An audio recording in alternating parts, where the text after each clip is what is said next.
to Card Pronto Market is the latest update for Slammer 2, or how I like to call it, Gadgets My Way Part 2. First hinted at back in April 22nd, 2024, that would include a market feature, toys, a new expansion to your conservatory, providing the player a new option to spend their new bucks. Now that the update is out, how does it hold up? Is it a good feature to add to the sequel?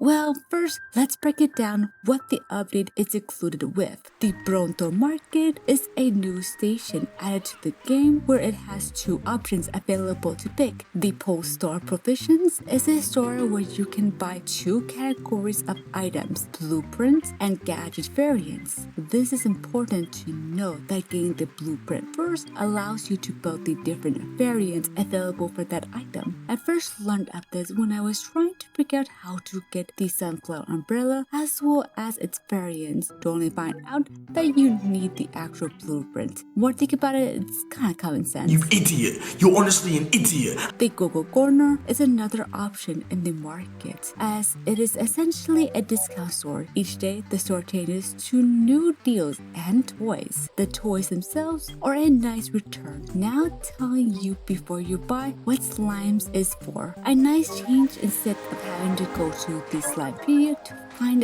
the info. However, this is my first critique about the update. The Go-Go Corner is the only section where you can buy the toys. That would not be so bad when there's only one toy per day that changes. I wish there was a third section in the Bold Start Provisions where it displays a full list of toys available rather than having to wait daily for the toy you want. Next up is the Conservatory expansion, the dig site, which costs about 4,500 new bucks, making it more expensive than the other expansions. Most of the expansions in the Conservatory cost between 1,800 and 3,500 new bucks, making the dig site the priciest area to unlock. The dig site is a mix of archaeological dig site with tropical themes. At first, the area looks colorless and I would say dead, but I think that's the point. Players are meant to see it as a blank canvas, an emptiness that needs to be filled with their own personal touch.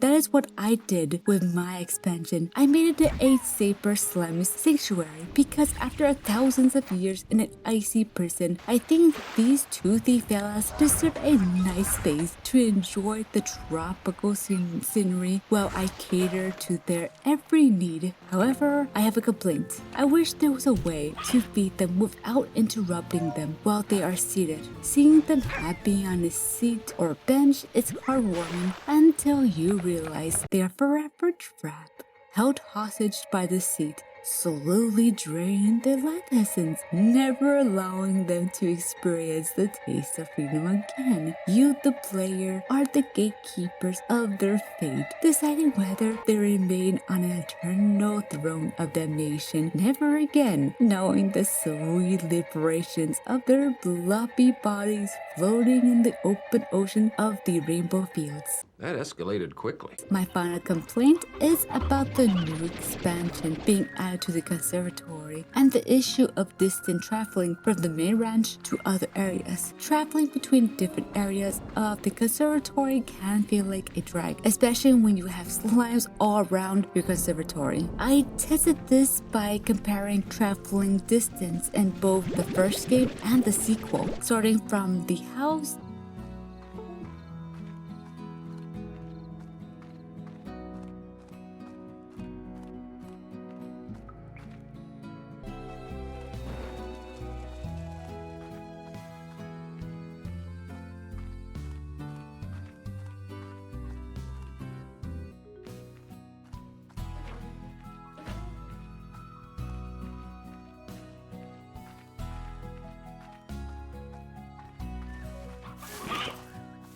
It took about 10 seconds at full speed to reach my destination in Slime Rancher 1, while the docks took about 20 seconds. In Slime Rancher 2, it's surprisingly similar.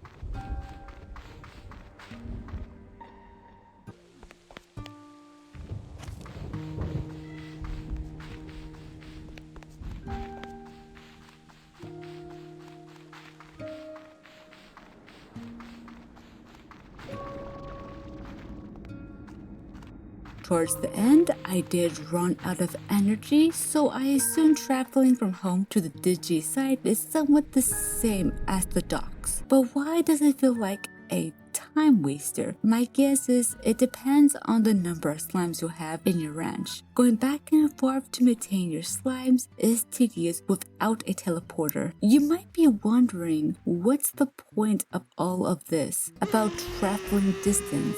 Well, it has to do with drones. With new expansions possibly being added to the Conservatory, it may become increasingly difficult to maintain your home. My complaint is the lack of proper help. Right now, manageable to maintain the ranch, but down the line, a homeowner park will seriously consider adding drones before introducing another expansion area to our homes. Overall, it is a nice update. I do have some complaints, like toys only being released one per day. Toys should have their own category, just like in the first game. Another personal complaint is about the seeded slimes. I hate interrupting them and having to seed them again. Maybe we could throw a snack at them without ruining their vibes. Lastly, Conservatory expansion is too expansive without help. What do you ranchers think of this update? Is my criticism valid? Let me know down below. Like always,